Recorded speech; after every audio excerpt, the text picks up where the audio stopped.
Anime, or a form of animation founded and popularized in Japan, is often seen as a niche genre to American audiences due to the cultural differences between the two countries.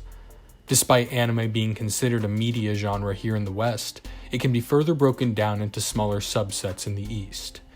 Anything from action to comedy to romance can be witnessed in the form of Japanese animation, and this genre of the genre is one of the top factors one considers when searching for a new show to view. Every few years, an anime is released that manages to permeate the mainstream pop culture of American society, becoming widely recognized not only through the animation itself, but through merchandising deals and overall a generally well-received welcome to our Western culture. Whether one is an anime fan or not, it is hard to find an American citizen that is in touch with popular culture who has not heard of intellectual properties such as Naruto, Pokemon, Dragon Ball Z, and as what we will be discussing in today's video, My Hero Academia. The success of My Hero Academia can be looked at through multiple different angles stemming from marketing tactics to graphic design, but when looking at a visual media such as this one, a very important aspect one must consider is how well an audience can actually view and consume this media. Ethnography of speaking, which is often referred to as the ethnography of communication, focuses on both the verbal aspects of speech and the nonverbal cues involved with the interaction. This can further be extended to written works, therefore focusing on graphics, styles, and the overall layout of the presentation.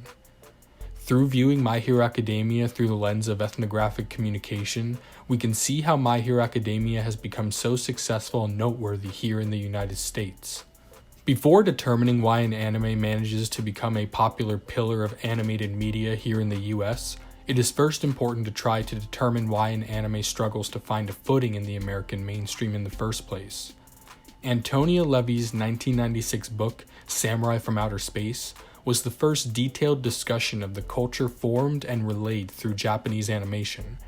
She makes three important distinctions in this book regarding the differences between anime and American animation. Anime derives its storylines through drama as opposed to American animation drawing from comedy. Anime is usually serial with overarching storylines as opposed to the more episodic nature of American animation.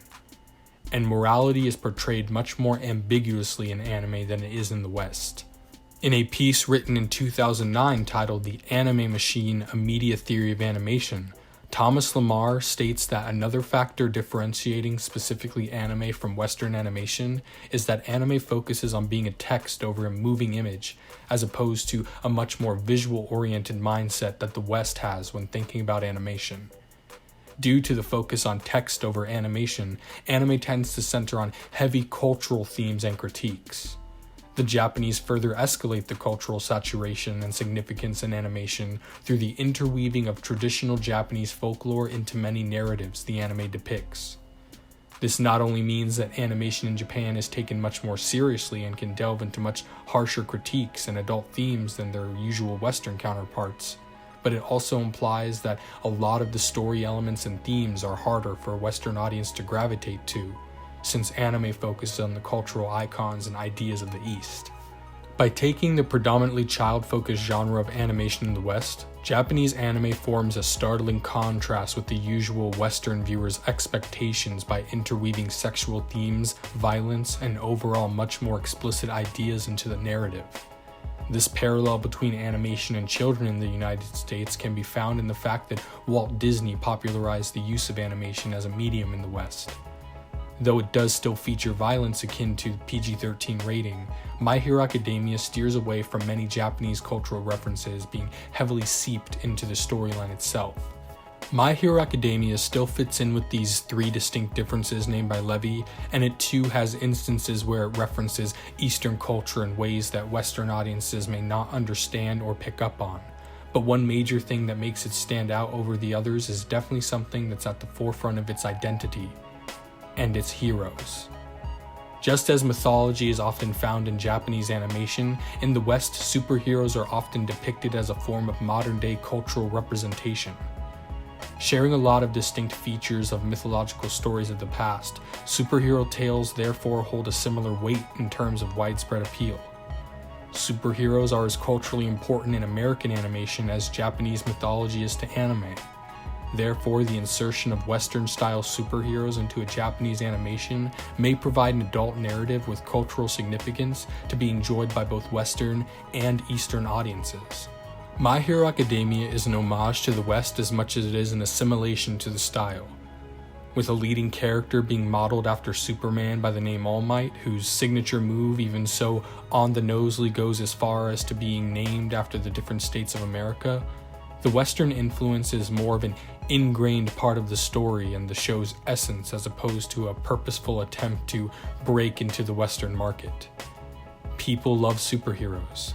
The creator of My Hero Academia, Kohei Horikoshi, also loves superheroes and found the Western depictions of superheroes to be interesting enough to base his series around it. Just as Japanese culture has seeped into the West throughout time, it seemed as My Hero Academia is a testament to the West seeping into the East. In a way, My Hero Academia serves as a reflection of the Western superheroes by an outside perspective, a regurgitation of the things we already like, if you will. Yet, this familiarity has been encapsulated by the same self-imposed constraints found in all other anime that separate them from Western animation. Whether it be a potential gateway for Western audiences to adopt anime as a medium that they regularly watch, or it is a simple one-time excursion into this animated world. My Hero Academia serves as an interesting example of two cultures merging together to create something massively popular.